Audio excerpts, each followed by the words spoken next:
بسم الله الرحمن الرحيم إن الحمد لله نحمده ونستعينه ونستغفره ونعوذ بالله من شرور أنفسنا ومن سيئات أعمالنا من يهده الله فلا مضل له ومن يضلل فلا هادي له وأشهد أن لا إله إلا الله وحده لا شريك له وأشهد أن محمدا عبده ورسوله أما بعد فإن أحسن الكلام كلام الله وخير الهدى هدى محمد صلى الله عليه وسلم وإن شر الأمور محدثاتها وكل محدثة بدعة وكل بدعة ضلالة وكل ضلالة في النار. To the attendees, Assalamu alaikum wa rahmatullahi wa barakatuh. First and foremost, I'd like to thank the Islamic Center of Palm Beach, Florida for organizing this much needed type of seminar and conference. And this is because what we see in the media and in the news reports, in the newspapers, and in the academic discussions, through all of these means we see that there is a discussion of Islam on the basis of actions performed by a people who have nothing to do with Islam as mentioned on the tongue of the Prophet of Islam. And I'm referring here to the actions of groups like ISIS, the so-called alleged Islamic State, groups like Al-Qaeda, groups like Boko Haram, and many other splinter groups, whether they are present in Syria, or Iraq, Pakistan, or Afghanistan, or Yemen, or many of the other Muslim countries. These people are known to the scholars of the Muslims, and to the students of knowledge, and to many of the common people. They are known as the Khawaarij. The Khawaarij is a word which means the renegades. The renegades who break away from the main body of the Muslims. And the Prophet Muhammad ﷺ, he mentioned and he prophesied, in fact, that there would be a people who would emerge shortly after his death, and they will abandon the main body of Muslims, and they will fight and kill the Muslims. And he mentioned many characteristics about them because they were intended as a trial for the Muslims. He said about them that they recite the Quran, it does not go beyond their throats, being that they do not understand the Quran beyond its mere recitation. He said that they speak with the most alluring and beautified of speech of the creation, meaning that their speech is adorned with what appears to be piety and righteousness, and that which entails devotion and piety, and it deceives the people. He said about them that they are the most evil of creation. He said about them that they are the most evil of those who are killed to the canopy of the sky. He said about them that they are the dogs of hellfire. He said about them, glad tidings for the one who kills them, and so on and so forth. And these affairs are very well known to the scholars of the Muslims, and the Messenger of Allah also mentioned that they will never cease to appear, as we find in the hadith of Abdullah bin Umar, where he mentioned that they will come that they will never cease to appear, this group, and every time that they appear, they will be cut off. Every time they appear, they will be cut off. Every time they appear, they will be cut off. And he continued saying this 10 times, and in another narration 20 times. Until he said, until the last of them appear in the midst of the Dajjal, until the Dajjal, who is the Antichrist, appears in their midst. And in another narration, until they appear alongside Ad-Dajjal. So the point being from all of this is that to the scholars of the Muslims, these people are well known. They are well known in history. And if you look in the history of Islamic scholarship, and in particular the scholarship of those who follow the way of the Salaf, the Salafi scholars, when we look in the speech of Qatada, when we look in the speech of Abu Iyaad from the Tabi'een, when we look at the speech of the fifth righteous caliph, as they say, Umar bin Abdul Aziz, and in the statements of the main scholars, the four scholars recognized by the scholars of the Muslims, Imam Malik, Abu Hanifa, Imam Ahmed, Imam Shafi'i, and then we go century after century after century. Imam al-Ajurri in the 4th century. We keep going until we reach the time of Ibn Taymiyyah, and then right up until this time of ours, see a consistent position against these people, speech about them, a refutation of their doubts, until many of the scholars of the Muslims who are highly regarded, respected, actually expel them from the fold of Islam. From them are the likes of Imam al-Bukhari, as he alludes in his compilation, Sahih al-Bukhari, and likewise al-Qurtubi, and likewise Abu Bakr ibn al-Arabi, and likewise from the modern era in our time, Abdul Aziz ibn Baz, rahimahullah ta'ala, and numerous others, they are all of the opinion that the Khawaarij are outside the fold of Islam because of the very explicit statements of the Messenger of Allah, sallallaahu, which indicates. So the point that we're making here is that when we see the non-Muslim media and academics and the writers in the journals, the reporters, ascribing the action of these evil people to the Prophet of Islam, this is of the greatest interest. In fact, it is in fact an academic fraud to ascribe the actions of these people to the Prophet of Islam, who spoke about them in such severe, harsh ways.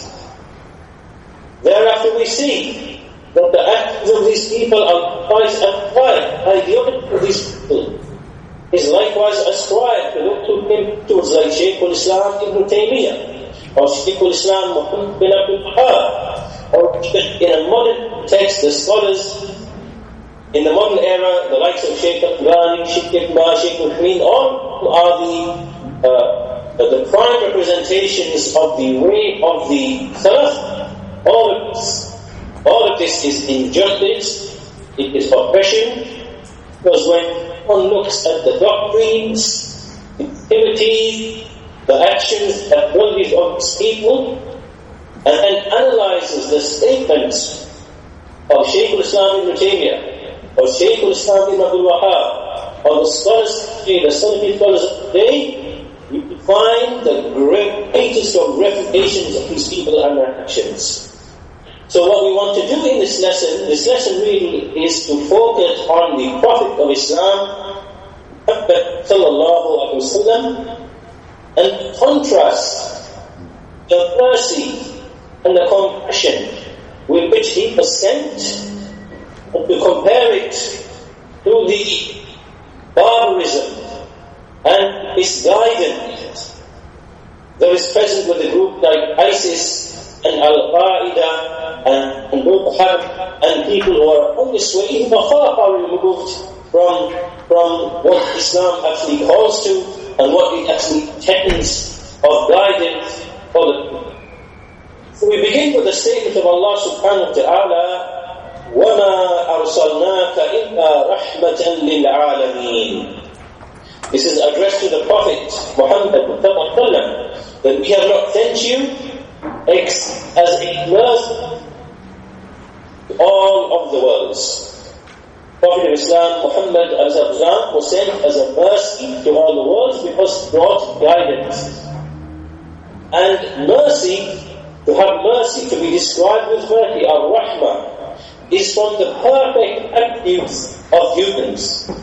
It makes a person to be inclined to be affected by the things that harm the creation. It makes a person to be grieved by the mistakes that they make. It makes a person desire of their guidance. And so the Prophet of Islam, Muhammad sallam, is one who represents his attribute in the most perfect of ways, the attribute of mercy. And when we look in his action and his behavior to all of the people, we see that he behaved with them on the foundation of this attribute of mercy. It is one of the attributes of perfection with which he was beautified, with which his character was beautified. Mercy and compassion to other people. And we see that this mercy and compassion wasn't singled out to one group in exclusion to another. Rather, we see that this mercy is shown to the small and to the old, and to the one who is near, and to the one who is far, the one who is a believer, the one who is a non-Muslim, a non-believer, to the one who is a relative, an irrelative, to the one who is a distant relative. To all of these different categories of people, this mercy was manifested, and it wasn't just for his companions alone. So therefore, it is vital for us to look at these manifestations of mercy that many of the Muslims often forget, let alone the non-Muslims.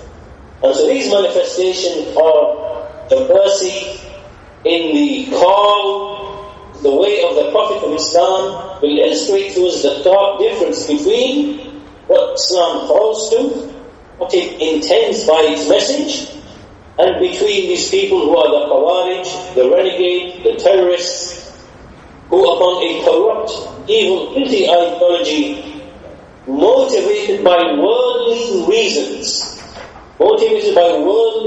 as the great scholar Ibn Kathir, rahimahullah ta'ala, he mentioned about the Khawaarij, that the Khawaarij are motivated dunya, that they appeared on the basis of a worldly reason. The worldly reason was that they are discontent with the rulers of the Muslims in terms of how they acquire wealth and how they dispose of wealth. In fact, this was the basis of the man who is said to be the father of the Khawaarij, Dhul Khuwaisira, who challenged the Prophet of Islam when he was distributing wealth amongst the group of tribes. And he came up to the Messenger of Allah and those people who were with him, and he said, fear Allah. One of them said, we are more worthy of this wealth than those people. And another one said, be just, O Muhammad. And so this shows that from the very beginning, the origin of these people is in relation to matters of the world. They are discontent in matters of the world. And then they cloak this discontent with the religion. They pretend that they are motivated by religion and claiming the religion and judging to the book of Allah and all these various slogans to beautify the misguidance that they are upon. So, once we understand that, we will see the difference between that which the Prophet called, between what these people are upon, which is basically pursuing matters of the world, wealth, or authority, power, rulership, and then it's float in the gown of religion. We should not be deceived by the like of the people. So, first of the affairs that we mention of the mercy of the Prophet of Islam, Muhammad sallallahu alayhi wa sallam, is the story in which he went to the city called Ta'if.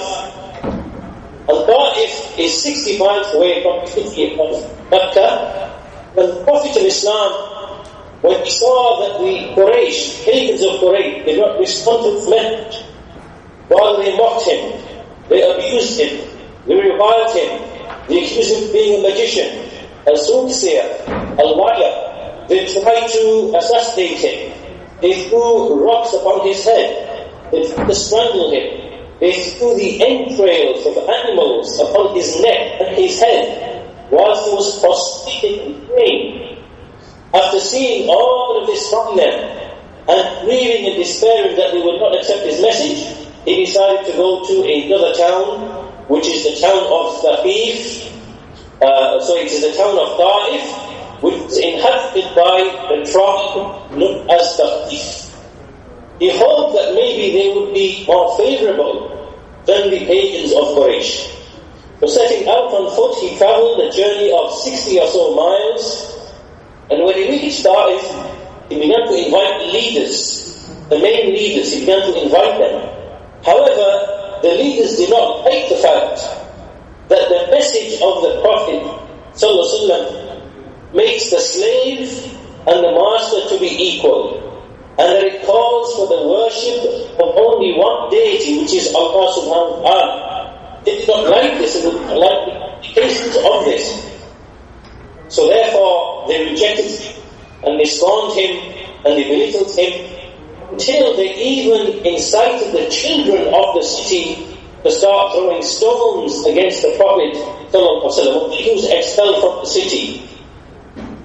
So as he left the city, he travelled for tens of miles until he came close to Medina, until he came close to Mecca, and there appeared to him Jibreel alayhi salam. And Jibreel alayhi salam said to him that there has been sent to you by Allah an angel. And so this angel came and gave salam to the Prophet ﷺ and said, if you wish, I can destroy these people between the two mountains. And so the Prophet ﷺ said, no, for indeed I hope that Allah will bring forth from their progeny a people who will worship Allah alone and not associate any partners with Him. And this narration is found in Al-Bukhari, and the point that we learn from this incident is that the Prophet ﷺ was eagerly desirous of guiding his people and showing mercy to them until he traveled 60 miles until his feet were swollen and bleeding. And alongside all of that, these people, the way they behaved with him was extremely atrocious, in that they mocked him, reviled him, abused him, incited their children against him, they threw stones at him, his legs were cut, his feet were cut, and he actually fell unconscious. And as he regained unconsciousness and traveled back to the city of Mecca, he was so absorbed in the grief as to what had happened, and the fact that he was not successful in inviting them, that he didn't realize where he was up until he became close to Makkah.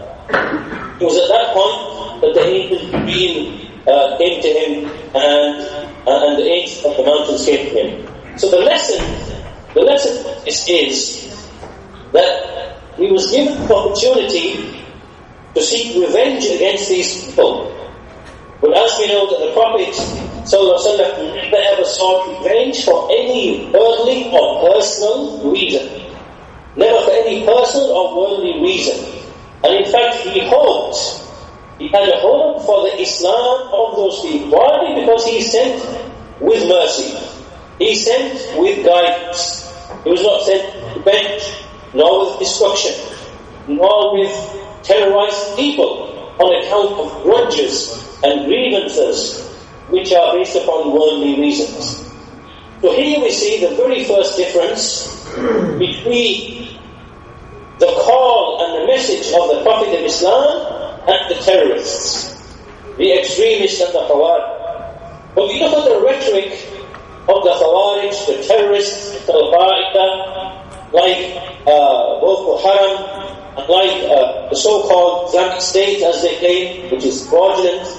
We see that all of these people are motivated by grievances, worldly grievances, historical grudges, and everything that they profess is of revenge and avenging this and avenging that, avenging this and avenging that. And we see that they do not desire to guide the people. There is nothing in their actions in which we see that they intend to explain Islam and explain the foundations of Islam. and explain the beauty and simplicity of Tawheed, to explain the noble characteristics and the manners which Islam aims to perfect. And so none of this we see, none of it in the message and the call and the terrorist that as objective is other than the objective of the Prophet and of Islam and which the Quran itself has been. The second example is the example of a king from the kings of the region known as Yamama. Yamama was a region which is north, in the northern part of India, and the Prophet ﷺ used to send letters to the various kings and the various leaders, inviting them to Islam and inviting them to bring their people to Islam. And one of those people was a person called Thumama. Thumama was a king and chief of the people of Bani Hanifa. And when he received a letter from the Prophet ﷺ, he became very enraged and he felt offended, and he, as a result of this, he was taken by pride and honor. In fact, he even killed a number of Muslims due to his outrage at receiving such an invitation from the Prophet ﷺ.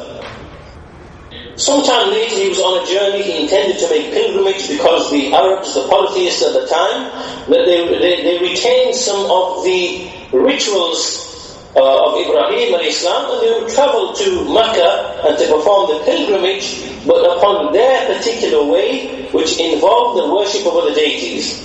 So as he set out, he passed by the city of Medina, and he was captured by a number of the Muslims. So they brought him to the Prophet ﷺ, and he ordered them to tie him to a pillar in the mosque. And when they tied him to a pillar in the mosque, the Messenger of Allah came to him, and he said to his companions, "Do you know who this man is?" He recognized who this man was, and he said, "This is Thumama bin Athal al-Hanafi. So be kind and benevolent to him." He then ordered for some food to be prepared for him. He then ordered for some milk to be brought to him. And then he left him for a day. He didn't speak to him at all. The next day he came to him, and he said to him, "For what purpose have you come, O Thumama? For what purpose have you come?"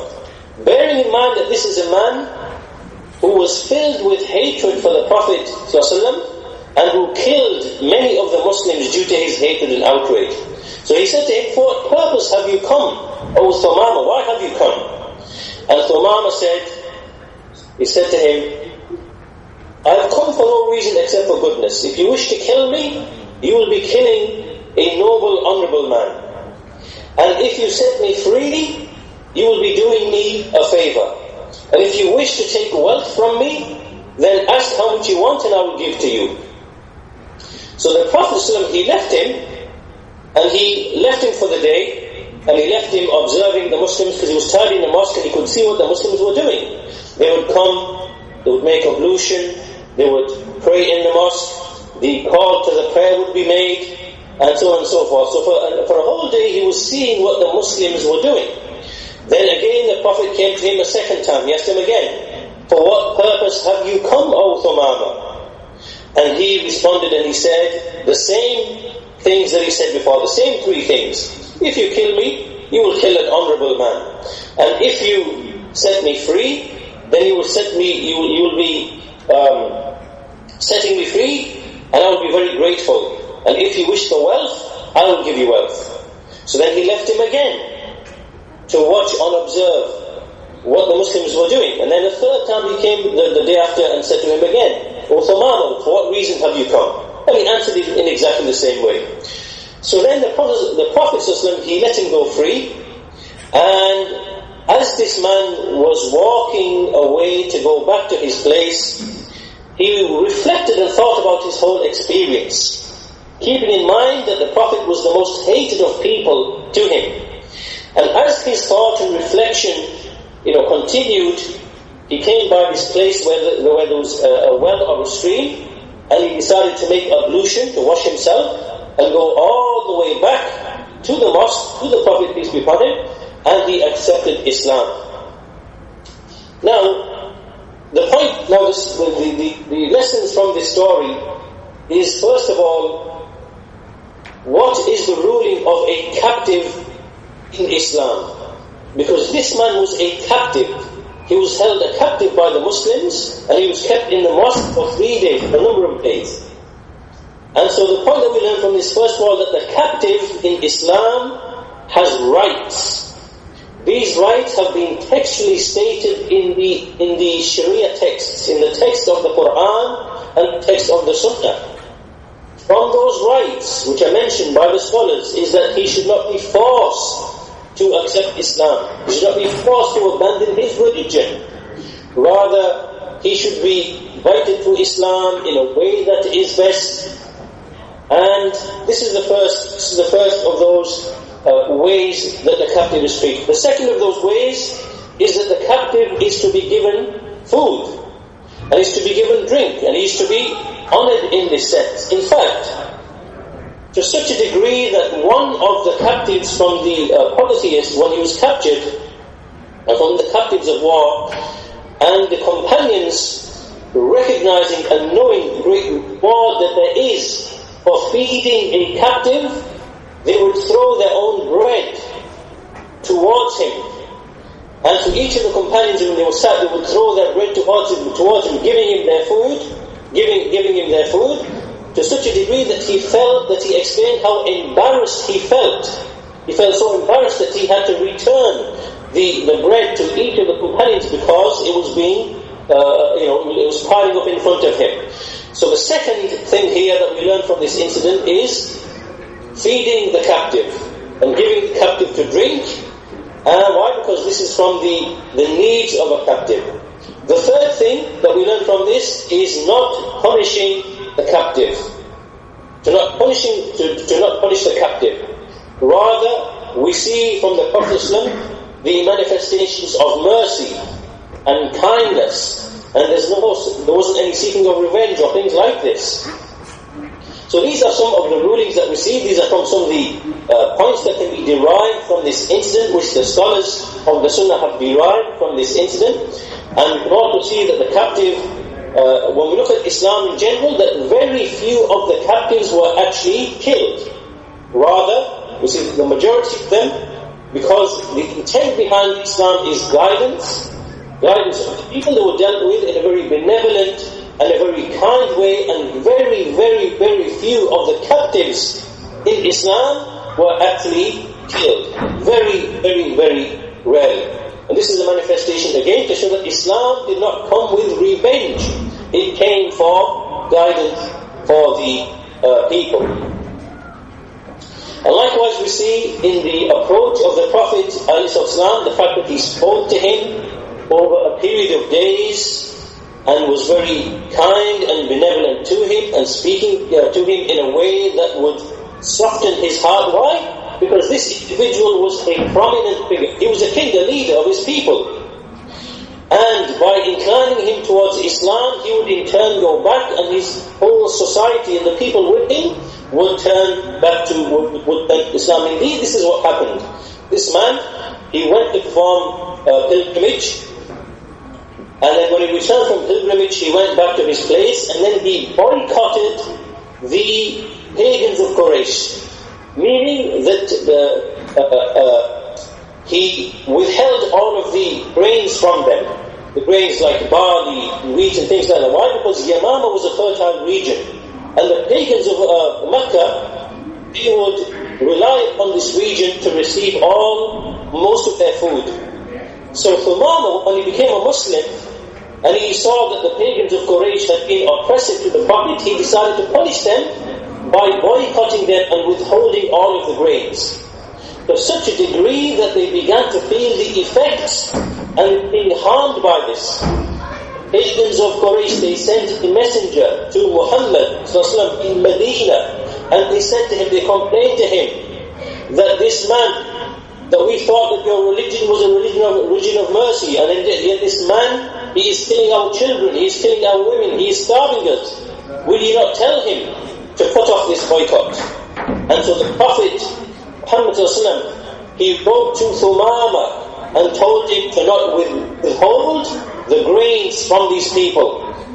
Remember, these are the very people who expelled the Prophet ﷺ from Mecca. They oppressed him, they tried to kill him, they abused and reviled him.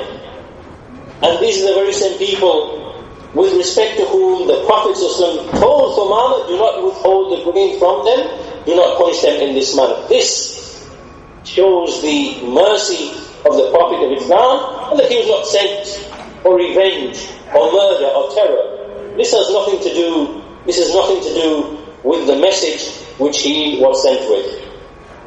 So the third example and the third illustration that we have in the example of the Prophet ﷺ is the fact that he would visit non-Muslims and be kind to them and invite them to Islam in a gentle, kind way.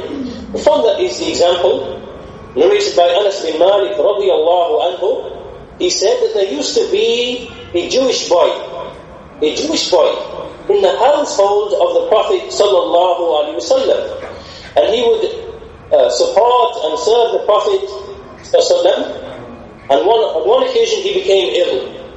So the Prophet sallam, he came to him and he stood by his side of his head, and he said to him, after speaking to him and consoling him, he said to him, why don't you accept Islam, become a Muslim? Remember, this is after this boy had lived in the household of the Prophet ﷺ and observed his great manners, and this was with the full knowledge and permission of his father. And after seeing all of this, knowing that this boy would be inclined, he said to him, become a Muslim, accept Islam. And the boy's father stood right next to him, and so the boy looked towards his father. And his father said, Ati Abul Qasim. He said, obey Abul Qasim, meaning obey Muhammad, meaning accept his request to become a Muslim. So the boy became a Muslim upon the request of his father. This is a Jewish boy on the request of his father. What does this show to you? Or what does this show to us? It shows to us the relationship that the Prophet ﷺ had with people who were not Muslims. From them were those who would serve him, from the children were those who would serve him, from them were those who held him in great respect, to such a degree that they allowed their children to serve and to be around the Prophet of Islam. And from them were those who even encouraged their children to accept Islam upon the request of the Prophet ﷺ. How does a Prophet who is alleged to be by the non-Muslims, to be someone who is there to murder the people, to terrorize the people, to capture their women, to take their wealth, to destroy their towns and cities, as we see from this propaganda which is common in the media and other places? How can this be the case when a Jewish father encourages his son to accept Islam? How can this be the case? This shows that these people understood the big character of the Prophet, the message of the Prophet, the benevolence of the Prophet, the kindness, the justice, the mercy in his message. And in stark contrast to this, we see the way of the Khawaarij, the terrorists, the misguided ignoramuses, whose way is to cause destruction and to scare the people away from Islam. So from the lessons that we take from this hadith, from this incident, is, first of all, we see visiting of the sick is from the ways of the Muslims and from the way of the Prophet ﷺ, visiting the sick of the non-Muslims. And this is because illness is a time of hardship, a person is struggling with himself, and so he is in need of some kind of kindness and generosity and mercy, and to be encouraged so that he finds peace and serenity. And this is what the Prophet ﷺ used to do. This is what the companions used to written about him. As is mentioned by Uthman bin Affan, the Caliph, he said that indeed by Allah we used to accompany the Prophet ﷺ in journeys and when he was not in a journey. And we would see him visiting our sick, and he would follow the funerals, and he would be with us. So the companions described how the Prophet ﷺ used to be. This is how he used to be in the society, visiting people, attending to their needs, who will indeed visit them. And this includes non-Muslims as well.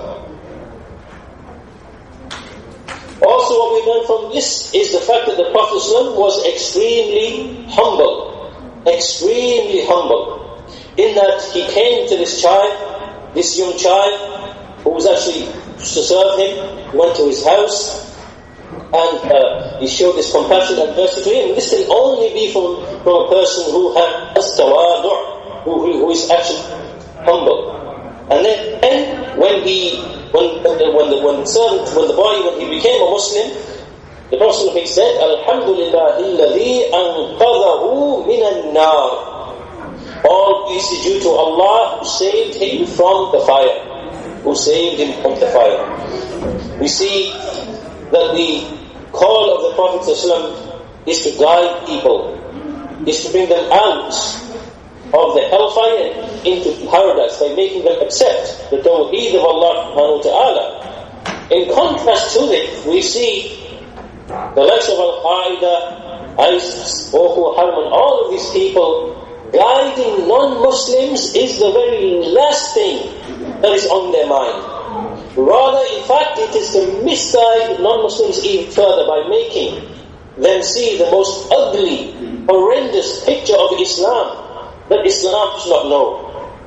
So therefore, how can these people be equated and likened and ascribed to the Prophet ﷺ? This shows the great injustice, the great oppression in the cartoons and in the way that the media portrays these people and connects them to the Prophet ﷺ. The next manifestation that we see is in the command of the Prophet alayhi with respect to those people who are given and are guaranteed protection by the Muslims. The Prophet ﷺ said, من قتل نفسا معاهدا لم يرح رائحة الجنة وإن ريحها ليوجد من مسيرة 40 عاما. Reported by Bukhari, he said, whoever kills a person who is under a covenant, the Muslims, he will not smell the fragrance of paradise, even though fragrance can be smelled from the distance of 40 years' journey. The scholars of the Muslims, the scholars of the Sunnah, they derive from this command of the Prophet ﷺ that there are certain groups of people who are guaranteed a protection. From them are those who have a covenant with the Muslims, like we have today. Many of the non-Muslim countries have a treaty, have a covenant with the Muslim countries. There are treaties in terms of trade. There are treaties in terms of diplomatic relations. There are treaties in terms of combating common evils such as, for example, drugs, or prostitution, or terrorism. All of these are common evils which plague societies. And there are covenants and agreements between these nations. These are covenants and agreements which are permitted in Islam. So likewise, there are those who are under covenant. There are those who travel to the lands of the Muslims because they have been hired or employed or things of that nature. So therefore, they are given a guarantee of security. And likewise, there are those who willfully choose to live under Muslim rule, whereby they have the protection of the Muslim state in return for a small, very nominal amount of, like a small amount of, it's called a jizya, which is basically a revenue that they pay, which exempts them from any military involvement. And in turn for that, they have the complete freedom to practice their religion upon their own rituals and upon their own customs, and they are under the protection of the Muslimin. So all of these different categories of people, they come under this statement of the Prophet ﷺ, that whoever kills one such person who is under covenant, the Muslims, he will not smell the fragrance of paradise, even though it can be held from a distance of 40 years. What this shows to us is that the Prophet ﷺ and Islam has outlawed deception and treachery. deception and treachery is not from the ways of the Muslims, because the Muslims respect their covenants, they respect their treaties, they respect the agreements that they have made. And so therefore, we see in another hadith of the Prophet ﷺ, he said, indeed, anyone, the first hadith mentions killing a person who is under covenant. In another narration of the Prophet ﷺ, he said, whoever oppresses ala man zalama mu'ahadan aw intaqasahu aw kallafahu fawqa taqatahu aw akhadha minhu shay'an bighayri tib nafsin fa ana ahjijuhu yawm al-qiyamah. He said, indeed, the one who oppresses. Remember, the first hadith said, whoever kills. In this one, he said, whoever oppresses, one who is under covenant, or the one who belittles and diminishes from him, or who burdens him with more than what he is able to bear, or who takes something from him, which he is not pleased should be taken from him, then I will be his disputant on the day of judgment. Meaning that the Prophet, he will dispute against this person, this Muslim, who has been oppressive against a non-Muslim who has the guarantee of protection and is under covenant and treaty to the Muslims. And commenting or in explanation of this, we see we can refer to a statement of scholars of our era, Shaykh Rabi' bin Hadi Hafidhahullah Ta'ala. He said, the greatest, most distinguished qualities enjoined by Islam is the fulfillment of covenants and the fulfillment of contracts and promises, even with the non-Muslims. And from the traits of the believers is the absence of treachery that occurs in the story of Al-Mughira bin Shu'bah. Mughira bin Shu'bah was a companion, and he used to be a polytheist, he used to be a pagan. And what happened is he went out on a journey to Syria with a group of other polytheists. And what he did is that he killed them. He turned against them and he killed them, and he took all of their wealth. He took all of their wealth. Sometime later, he came to the Prophet ﷺ intending to accept Islam. So when he came, he wanted to accept Islam, and he told the Prophet ﷺ that this is what I did. And if you want, I can give you all of this wealth, meaning this wealth which he acquired through treachery.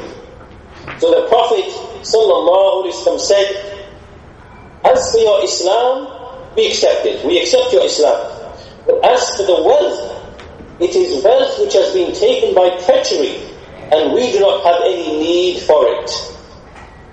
The Shaykh continues, this is because this wealth arose through treachery, and Islam does not permit treachery in any situation whatsoever. Thus treachery and betrayal is not permissible, neither with the non-Muslims nor with other than them. Rather, destruction and chaos through this way of using treachery is not permissible, because innocent women, innocent children are killed. The enemies rejoice with this because it disfigures the picture of Islam in the bleakest of ways, makes it more corrupt. And it makes the picture of Islam to be darker and blacker and gloomier than even the picture of religions which are corrupt. And so this is the fruit of the actions of these people, meaning the terrorists upon Islam and the Muslims. Hence it is upon the Muslims to be the striking example in truthfulness, in sidq, in lofty manners, in fulfilling their trusts, and to remain far, far, far away from these attributes of treachery and perfidy and deception and lying and taking life which does not benefit anyone. It only harms Islam and it harms the Muslims. This is the end of the statement of Shaykh Rabi' ibn Hadi. So we see from this, in contrast to what Islam enjoins, what the Sharia enjoins, what the Prophet commanded, we see the actions of Al-Qaeda, Boko Haram, ISIS, these actions of treachery in which they take journalists, for example, or captives, for example, and murder them in the most brutal and horrific of ways. And this has nothing to do with Islam, as we shall see in the next statement of the Prophet sallallahu alaihi wasallam. even when the Muslims would be engaged in war, and war which was legitimate and justified, the Prophet would say to them, "Uzu فلا تغلوا ولا تغدروا ولا تمثلوا ولا تقتلوا وليدا." He said, proceed, but do not exceed the bounds, and do not be deceptive or treacherous in war. ولا تمثلوا, and do not mutilate or seek revenge against the dead, and do not kill the young children. In this narration of the Prophet Muhammad sallallahu alaihi wasallam, there is a prohibition of what is known as al-mutlaq or al-taqdeed. And what this means is that when you have a combatant in a war, in a conventional war who has been killed in battle, and he's from the side of the enemy, it is prohibited in Islam to disfigure such an individual by cutting off his nose, or cutting off his ear, for example, or striking, or cutting open his belly, for example. The scholars derive from this hadith and many other narrations which are similar to it that it is impermissible. That it is impermissible to seek revenge against the dead in this manner. And likewise, he said, وَلَا تَقْتُلُوا وَلِيدًا, do not kill the young children. Why? Because the young child is not a combatant, and was not involved in the fighting. So, from this, see again, what illustrates to us is that the intent behind jihad, where it is a legitimate jihad, organized by the ruler, not by these terrorist insurgent groups, these individuals and the terrorists and what they do in societies, committing suicide bombings and disrupting the society and terrorizing the general people. We are speaking in a legitimate, justified, conventional, just war that takes place with proper announcement and with full knowledge, that even in that situation, we see that the intent behind this actually invite people to Islam, and it is not of revenge and murder and vengeance, so on and so forth, as we see from the lives of these people. And keeping in mind that we are speaking of a legitimate war that is fought for the purpose of justice, and which is done with a ruler, a legitimate ruler.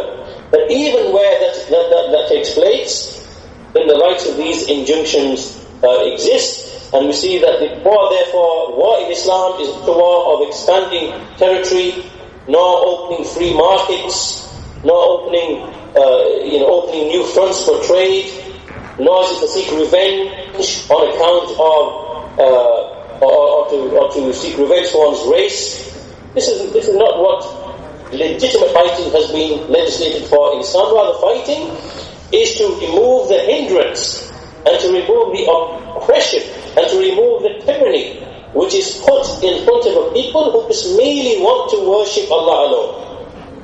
This is what the fighting has been legislated for. Hindrance that is put in the place of peaceful preaching and calling the people to Islam, to remove hindrances from that, as is mentioned by Shaykh al-Islam Ibn Taymiyyah rahimahullah ta'ala, when he said that indeed fighting is legislated, فَإِنَّمَا الْقِتَالِ لِمَنْ قَاتَلْنَا إِذَا رَدْنَا حَرْبٍ.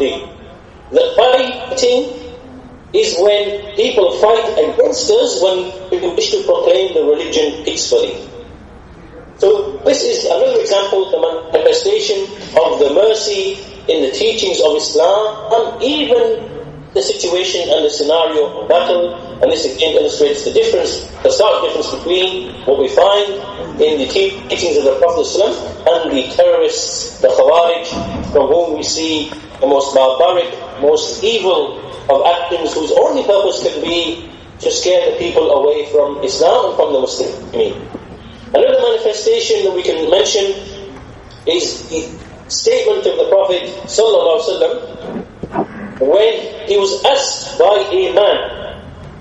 Abu Hurairah relates that a man said to the Prophet sallallahu alaihi wasallam, make a supplication against the pagans. Ya Rasulullah, ud'u ala al-mushrikeen. make a supplication against the pagans. This is because the pagans have been oppressive, tyrannical, and you all know the story in the period in Mecca and all of the harms, how they killed the Muslims and tortured the Muslims and abused the Prophet for many, many years. So a man came and he said, "O Messenger of Allah, make dua against the pagans." So what did the Messenger, so what did he reply with? What did he respond? He said, "Inni lam ub'a la'anan wa innama bu'ithtu rahmatan." He said, "Indeed, I have not been sent as a person who uses harsh, crude, foul language. Indeed, I am one who's been sent with mercy." Reported by Muslim in his Sahih. What is the meaning of this hadith? What is the meaning? The meaning is that I have not been sent to call for the people's destruction. Rather, he's been sent because of the greatness of his manners and his traits and his characteristics. He's been sent with mercy. I've been sent mercy for people, it's not to call for their destruction, annihilation, and so on and so forth. And we see that this statement was made by the Prophet ﷺ, despite the fact that these very people had accused him of being a magician, a liar, a soothsayer, an impostor. They tried to kill him. They threw stones and rocks upon his head. They threw the entrails of animals upon his head whilst he was praying. They tried to strangle him. They waged a war against him. They killed his companions. They plotted to assassinate him, and so on and so forth. And despite all of that, he said, "Innama bu'ithtu rahmatan." Indeed, I was sent as a mercy. Likewise, and we can finish with this next example, Abu Hurairah reports that a man called Tufail bin Amr, who is from the tribe of Daws, he came to the Prophet ﷺ and he said, "O Messenger of Allah, my tribe have not accepted from. I tried to call them and invite them, but they rejected my message. They rejected my invitation. So make supplication against them." So the Prophet of Islam said, what did he say? He said, "Allahumma dawsan wa'ti bihi." He said, "Oh Allah, guide the people of Daws, the tribe of Daws, and bring them forth to us." Reported by Al-Bukhari. In another narration, another man came and he said, "O Messenger of Allah, the people of Thaqif, they have harmed us. Make a supplication against them." What did the Prophet of Islam, what did he say? He said, "Allahumma hdi Thaqifan." He said, "Oh Allah, guide the people of Thaqif." Reported by At-Tirmidhi. Notice here, in both of these instances, he did not make supplication to destroy the tribe of Daws or to destroy the tribe of Thaqif, even though these people, from them were those who showed oppression and tyranny against the Prophet and against the Muslims. What do we learn from this example?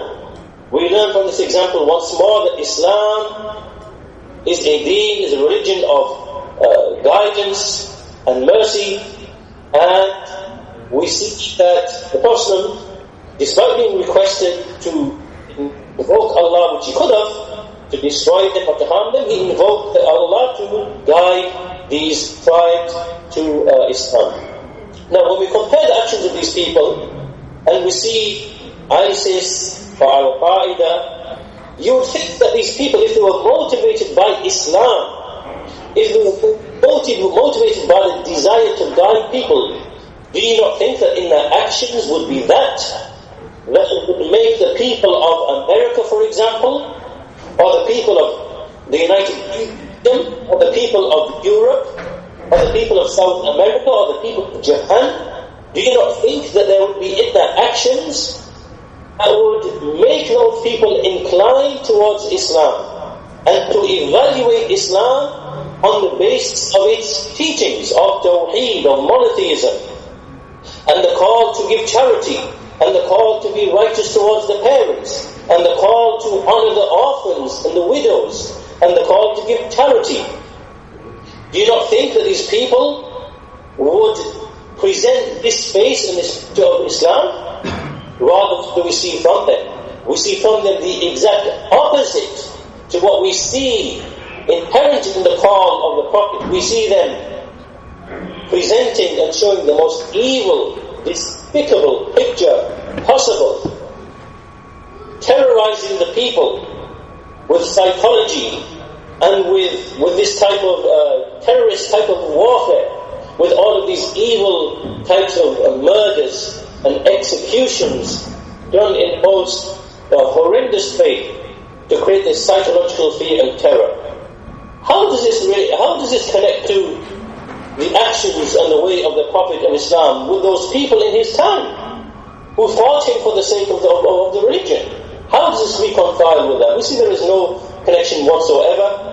And then at the end result of all of that, we see that the tribe of those eventually, much later, they came and they accepted Islam in droves. So meaning, after the battle of Badr, after the battle of Uhud had taken place, after the battle of the trenches had taken place, after all of this took place over many years, eventually the tribe of those, they became Muslim, and about 80 or so houses in Medina were all of the tribe of those, meaning that they formed a very large portion of the Muslims who were in Medina, meaning that the supplication of the Prophet ﷺ was answered by Allah, and these people, after a very long time, after many situations, they eventually accepted Islam, and they came and they settled in the city of Medina.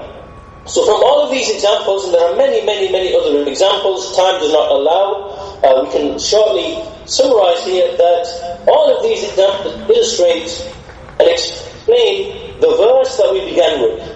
وَمَا أَرْسَلْنَاكَ إِلَّا رَحْمَةً لِلْعَالَمِينَ. We did not send you, O Muhammad, except as a mercy to mankind. These manifestations that we've seen, the examples that we've looked at, they inform us about the reality of the Prophet ﷺ, his noble characteristics, his personality, how he used to behave with the Muslims and with the non-Muslims. It was with justice and kindness and with compassion, with the intent to guide. And likewise, we see that it is from aiding and supporting the Prophet ﷺ to mention the likes of these incidents, and therefore I encourage myself and yourself and everybody who has the ability to mention the likes of these examples in the sermons, in the lectures, in their writing, and to present these and to present them amongst the Muslims and the non-Muslims, so that they can see the difference and the contrast between these evil terrorists and between what Islam actually came with, and the mercy and the kindness and the compassion that it actually came with. And with that, we conclude our lesson today. Walhamdulillah Rabbil Alameen, wa sallallahu ala nabiyyina Muhammad wa ala alihi sahbihi ajma'in. Jazakallah khair. Abu Iyaad, may Allah reward you immensely. Barakallahu feekum.